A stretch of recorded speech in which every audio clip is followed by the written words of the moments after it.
a última aula sobre os distúrbios funcionais. Aliás, o último distúrbio funcional, né? Porque tem mais uma aula. Mas o último distúrbio funcional do trato gastrointestinal do recém-nascido que eu quero falar com vocês é a regurgitação, o refluxo ou a golfada, que é o jeito que as pessoas falam popularmente.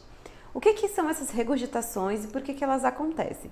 Geralmente a gente entende como regurgitação ou como refluxo o retorno do conteúdo gástrico, né? Então do que está no estômago que volta e é exteriorizado, né? Então o bebê vai sair pela boca e eventualmente pelo nariz. E as famílias têm muito medo dessas regurgitações porque tem medo do bebê engasgar, do bebê sufocar. E aí a gente precisa entender, primeiro que é fisiológico e normal o bebê regurgitar, que a maioria das vezes, gente, os casos que a gente tem de engasgo e sufocamento real, eles não acontecem por conta dessas regurgitações. Então a gente volta de novo naquela recomendação de que o bebezinho sempre deve dormir de barriguinha para cima, mesmo um bebezinho que tem com frequência esse retorno aí do conteúdo gástrico. Por que acontece esse retorno? Porque, a gente tem alguns esfínteres no nosso organismo, no nosso trato gastrointestinal. O que é um esfíncter? É uma válvula que fecha o trajeto de uma área para outra. Então a gente tem, né, boca, esôfago e antes do esôfago para o estômago tem uma esfíncter, tem uma válvula que se fecha, que se contrai. E do estômago, que é uma bolha maior, para o intestino tem uma outra válvula que se fecha também. Aí lembra que a gente já falou lá várias vezes que nos primeiros 3 meses nosso bebezinho é muito imaturo, o pulmão é imaturo, o cérebro é imaturo, o intestino é imaturo? Então, essas válvulas, elas não funcionam tão bem num bebezinho nos primeiros meses de vida. E quanto mais jovem o bebê, então os prematurinhos, eles têm muito refluxo, porque eles são mais imaturos ainda. Mas quanto mais jovem o nosso nenenzinho, mais imaturo ele vai ser, mais frágil vai ser a contração dessa válvula. Então o que acontece é, o bebezinho mama, encheu o estômago. Aí teoricamente, quando a gente come e a gente deita, o alimento não volta, porque o esfíncter está fechado. E a gente come alimentos sólidos. O bebezinho é só líquido, né? O leite é líquido.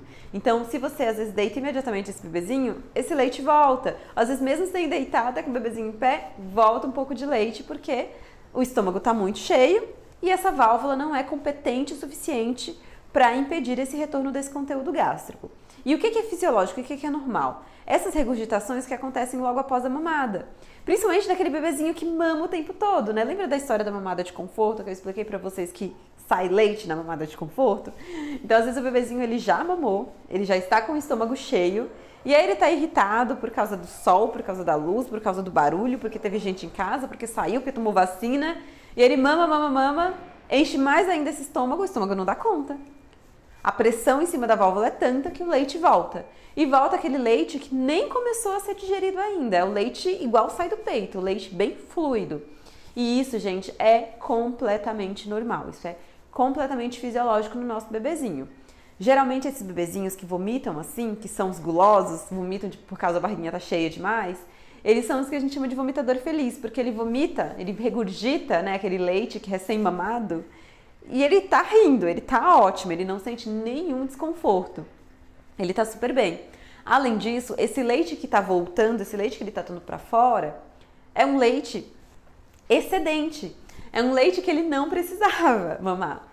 Então, ele não perde peso, ou ele não deixa de ganhar peso. É um bebezinho que na balança ganha 1 quilo de uma consulta para outra e mesmo assim, toda vez que mama, volta um pouquinho de leite. Então esse bebezinho, o que a gente não precisa intervir, não precisa usar medicamento anti-refluxo, não precisa usar travesseiro anti-refluxo, não precisa de nada disso. Mas o que pode ajudar um pouquinho, porque uma das coisas que a gente entende é que assim, mesmo o bebezinho sendo um refluxo fisiológico, sendo um vomitador feliz, às vezes pra mãe é incômodo, porque esse neném tá sempre com a roupa azeda, né? Tá sempre com cheirinho de vômito, toda a roupa dela também, né? Toda vez que ela pega esse menino, volta ali suja. Então a gente até pode tentar minimizar um pouquinho o impacto dessas regurgitações, mesmo fisiológicas, mas sem medicamento. Então a ideia é, por exemplo, pausa nas mamadas. Então aquele bebezinho muito guloso que mama sem parar, então durante a mamada a gente recomenda que a mãe tire o bebê um pouquinho do peito, dê um tempinho para ele voltar a mamar.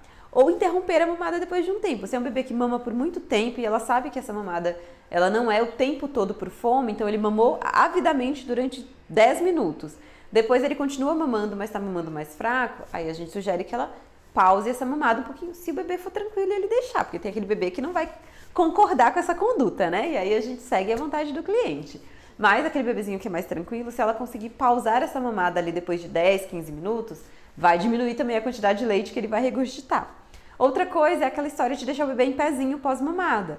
A gente diz que o bebezinho de peito não precisa disso, eles não arrotam, porque normalmente não tem nem espaço para ter ar dentro do estômago, de tanto que esses bebês mamam. E também, como a vedação no peito é muito boa, o bebezinho fica bem vedado, normalmente ele não engole muito ar, então ele não vai arrotar. Mas vale a pena, às vezes, deixar esse bebezinho em pé um tempinho, né? Então, não trocar fralda imediatamente após a mamada, por exemplo, para não deitar ele imediatamente após a mamada, para evitar essas regurgitações muito frequentes. Então, são dicas para minimizar essas regurgitações, mas lembrando que elas não são doença, que elas não precisam ser tratadas e que a gente minimiza só na tentativa de trazer um conforto maior para a família.